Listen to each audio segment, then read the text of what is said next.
اور دوستوں، اللہ کے نبی صلی اللہ علیہ وسلم جہاں امت کو عبادت کرنا سکھائے، تجارت کرنا سکھائے، رشتہ داریوں کے حقوق آپ بتائیں، اسی طرح اللہ کے نبی صلی اللہ علیہ وسلم آپ نے ایک نے 11 نکاح کر کے امت کو بتائے۔ آپ نے اپنی 4 بیٹیوں کے اپنی زندگی میں آپ نے نکاح کر کے امت کو پیغام دیے۔ صحابہ کے نکاح سیرت اور احادیث کی کتابوں میں موجود ہے۔ ان کے نکاح میں کوئی رسم رواج نہیں۔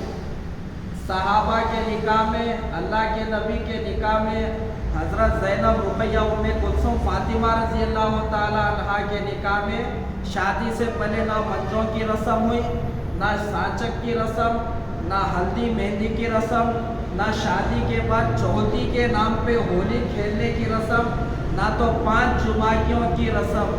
یہ رسمیں ہمارے معاشرے سے ختم کرنا ہے، نکاح کو آسان کرنا ہے۔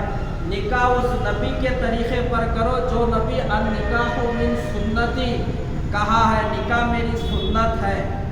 ہمارا نکاح بھی ہمارے نبی کے سنت کے مطابق ہو۔ اور ایک اہم مسئلہ جو آج ہمارے معاشرے میں، ایک تو بڑی عمر کو پہنچ کے نکاح کر رہے ہیں ہمارے نوجوان بچے اور بچیاں، نکاح تاخیر ہونے کی وجہ سے زنا میں مبتلا ہو رہے ہیں۔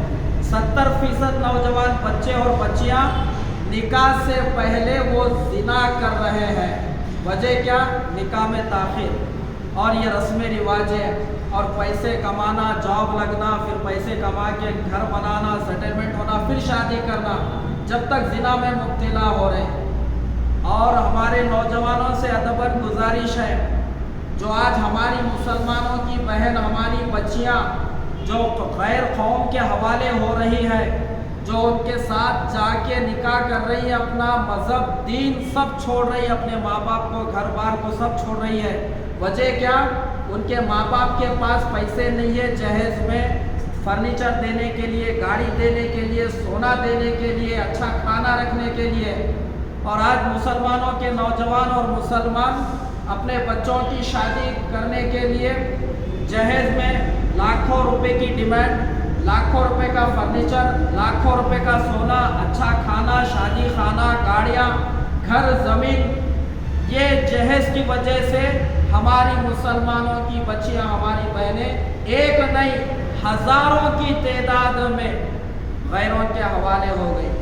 تو اس کے لیے سب ہمت کرو، ارادہ کرو، نوجوانوں، نکاح کو سنت کے مطابق کرو، اور بغیر لین دین کے، جوڑے گھوڑے کے نکاح کر کے معاشرے میں ایک نمونہ قائم کرو۔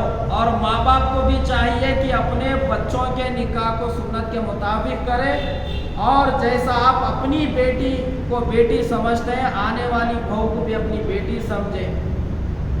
بچی کو چھوٹی سے بڑے عمر تک کر کے ماں باپ دیتے ہیں نکاح کے موقع پر، اس کے بعد ان سے پھر پیسے لینا، گاڑی لینا، مطالبہ سونے چاندی کا کرنا، یہ ظلم ہے۔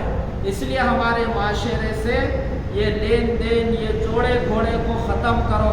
ایک آخری بات بولتا ہوں، سنو۔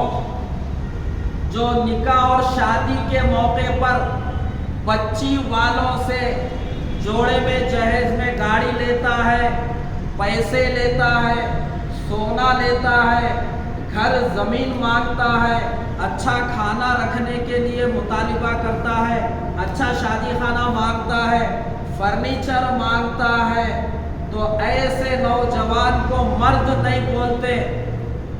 موٹے الفاظ میں اگر میں کہوں ہمارے حیدرآباد کے، تو اس کو کیا بولتے ہیں؟ بھاڑ خو بولتے ہیں۔ عورت کے پیسے کھانے والے کو، عورت کا ظلم کے طور پر پیسہ، سونا چاندی لینے والے کو یہ گالی نہیں ہے، لیکن بھاڑ خو بولے تو عورت کے پیسے کھانے والے کو بھاڑ خو بولتے ہیں۔